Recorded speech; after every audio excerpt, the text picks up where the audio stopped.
convenient-nya adalah sebanyak mungkin. Ada banyak sekali yang pasti menjual produk convenient.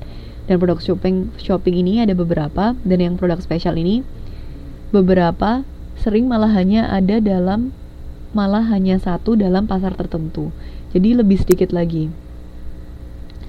Perputaran persediaan, kalau produk convenient tinggi, jadi persediaannya tinggi karena itu dibutuhkan banyak orang. Jadi produsen itu akan mempunyai stok barangnya tinggi. Tapi berbeda dengan produk shopping dan produk spesial, persediaannya itu lebih sedikit dibandingkan dengan produk convenient. Margin kotor itu adalah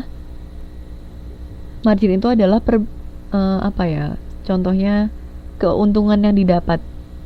Jadi harga barang dikurangi dengan total cost. Margin itu adalah berapa yang kita dapatkan tapi masih kotor, bukan bersih. Jadi kita jualnya berapa? Nah, betul sekali, pendapatan kotor. Jadi kita menjual barang itu berapa dan kita mengeluarkan biaya berapa untuk mendapatkan barang itu. Nah, itu disebut dengan margin kotor. Kalau yang di convenient itu rendah. Beda dengan produk shopping dan produk spesial karena harganya relatif lebih tinggi dibandingkan produk-produk convenient. Kalau di tanggung jawab periklanan, siapa yang bertanggung jawab untuk mengiklankan? Nah, di convenient ini produsennya yang bertanggung jawab. Kalau di produk shopping, pengecernya yang bertanggung jawab. Nah, di produk spesial ini adalah bersama karena dia termasuk produk spesial, jadi membutuhkan periklanan yang ditanggung jawabin oleh banyak pihak karena tidak semua konsumen bisa membeli atau suka dengan produk-produk itu. Misalnya tadi guci-guci antik, yang menyukai guci-guci antik itu hanya segelintir orang, sehingga periklanannya harus lebih banyak. Selamat malam juga Mbak Yana, selamat bergabung. Ini penting tidaknya tempat peragaan. Kalau di produk convenience sangat penting. Jadi tempat peragaannya adalah tempat display. Jadi kita menaruh beberapa tempat tuh penting apa tidak. Kalau yang di convenient kan memang ditaruh banyak sekali di mana-mana. Yang ke-8, periklanan yang dipakai. Periklanan yang dipakai ini sama dengan tanggung jawab periklanan. Ini poin 6 sama poin 8 itu sama. Kalau yang 6 itu tanggung jawabnya siapa? Ini sama, nomor 6 dan nomor 8. Yang nomor 9, lebih penting mana, merek atau nama toko? Kalau di produk convenient lebih penting nama mereknya. Jadi mau membeli dimanapun, misalkan kita lebih suka makan mie goreng mereknya Indomie misalnya, mau dijual di toko Indonesia mana saja, mau dijual di toko mana saja, di Family Mart atau di 7-Eleven misalnya, atau di Carrefour, di mana saja, yang kita cari adalah nama mereknya Indomie itu. Tapi kalau di produk shopping, kita biasanya lebih kenal dengan nama tokonya. Misalnya kita mau membeli HP kalau di Indonesia itu biasanya ada toko-toko HP yang terkenal. Contohnya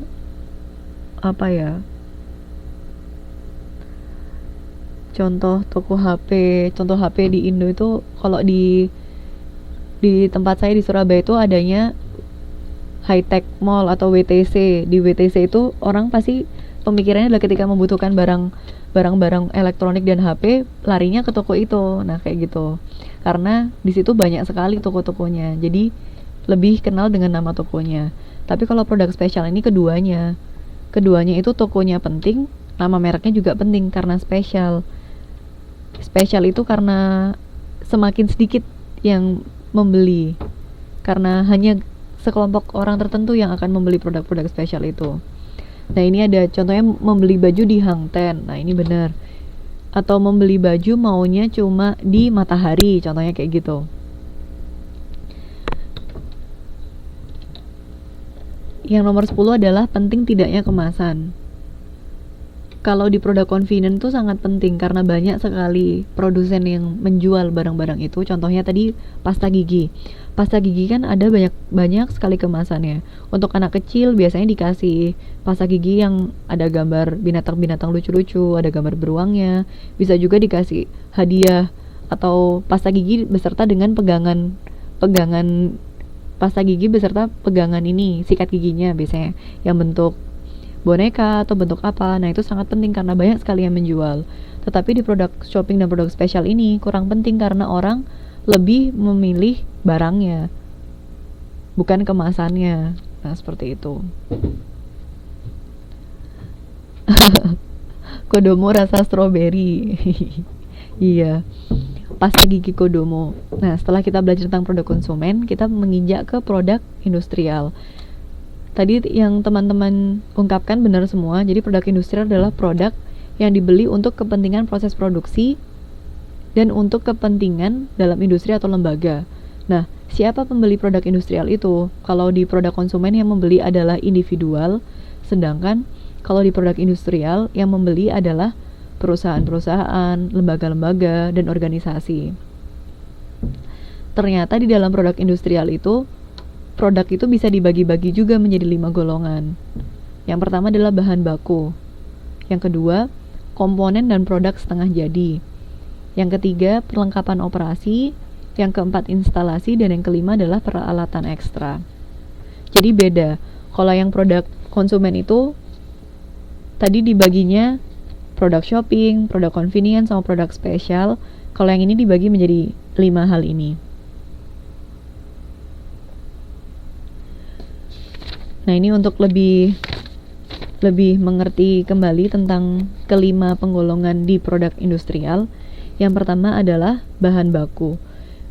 Apa itu bahan baku? Bahan baku itu adalah bahan pokok untuk membuat produk lain. Nah, contohnya tembakau misalkan kita untuk rokok, tadi kayu untuk kita membuat meja, membuat kursi, kita membutuhkan kayu. Nah, tanah liat untuk membuat tembikar. Bisa juga kalau kita ingin membuat bensin, kita pasti membutuhkan minyak bumi. Iya, Mbak Wijayanti, silahkan. Tidak apa-apa, nanti sambil diikuti. Nanti kalau memang ingin lebih jelas ketika ada waktu luang, bisa lihat di YouTube-nya. Jadi, bahan baku itu adalah bahan-bahan yang akan digunakan lagi untuk proses produksi di produk yang lain. Sedangkan kalau komponen dan produk setengah jadi ini sudah masuk ke dalam proses produksi tapi belum jadi, masih setengah jadi. Contohnya kertas. Kalau tadi kan kayunya untuk membuat kursi. Nah, kalau ini kertasnya untuk membuat rokok. Bisa juga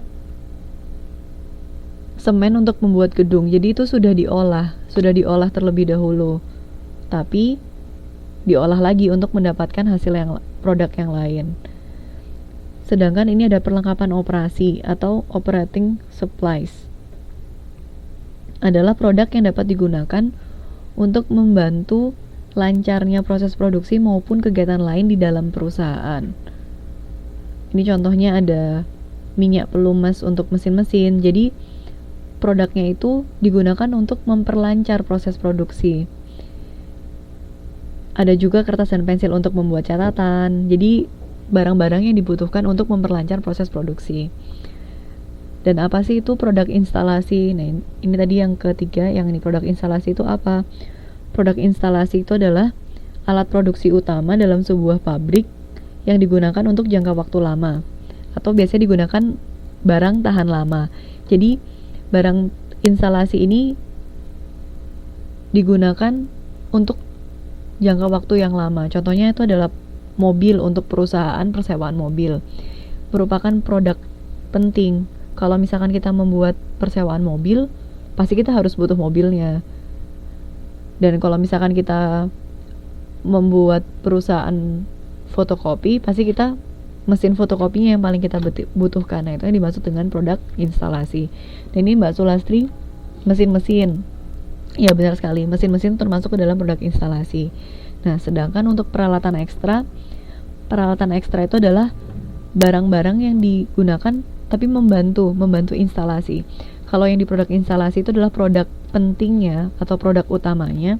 Kalau peralatan ekstra ini yang membantu, contohnya alat angkutnya, truk pengangkut barang, gerobak, seperti itu. Jadi membantu, bukan merupakan barang utamanya.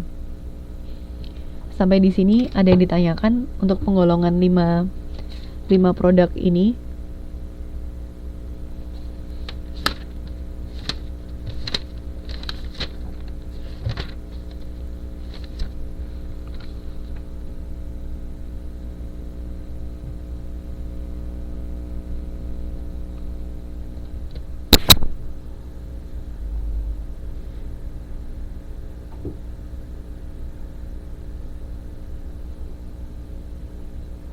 Nih Mbak Ari, Mbak Sulastri,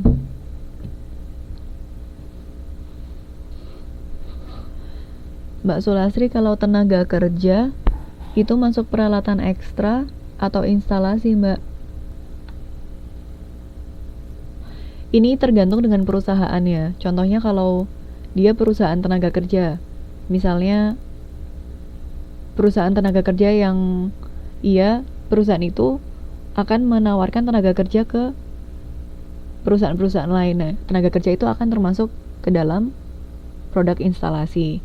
Namun kalau misalkan itu tenaga kerjanya untuk perusahaan lain, misalnya perusahaan yang sebagian besarnya itu menggunakan peralatan mesin. Jadi contohnya kayak pabrik susu yang sudah menggunakan mesin. Nah, itu masuk ke dalam peralatan ekstra.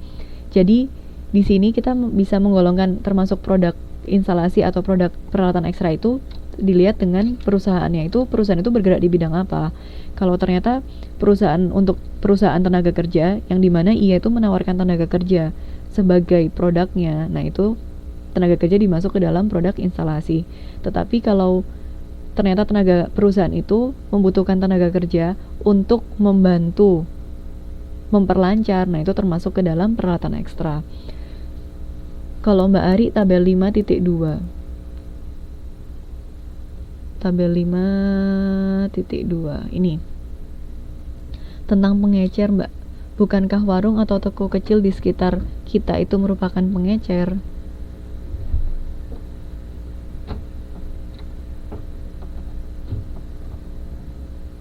Oh, untuk yang barang convenient ini ya, yang kenapa dikatakan relatif tidak penting.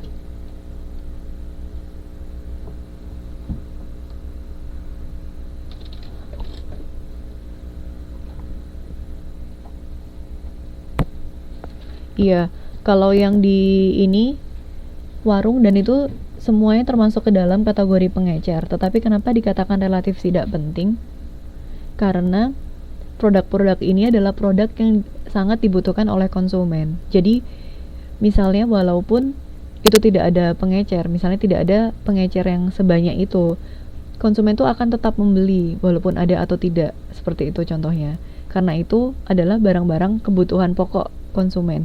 Jadi kalau misalkan kita sangat membutuhkan suatu barang, kalau tidak terlalu banyak penjualnya pasti tetap kita beli. Nah, oleh karena itu dikatakan relatif tidak penting. Karena itu sangat dibutuhkan oleh konsumen. Jadi konsumen itu akan selalu memakai, selalu membeli, selalu mencari. Nah, itu yang makanya dia disebutkan relatif tidak penting. Bagaimana Mbak Ari dan Mbak Sulastri? Apakah penjelasan saya bisa dimengerti?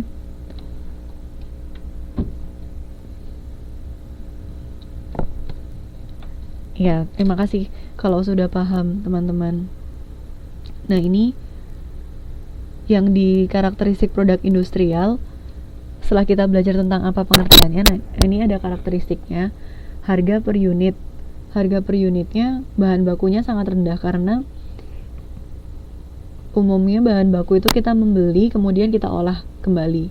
Jadi sangat rendah. Semakin ini kalau bahan baku itu belum jadi, ada juga komponen dan produk setengah jadi. Harganya rendah tetapi lebih tinggi dibandingkan bahan baku. Perlengkapan operasi ini juga rendah, tapi beda dengan instalasi.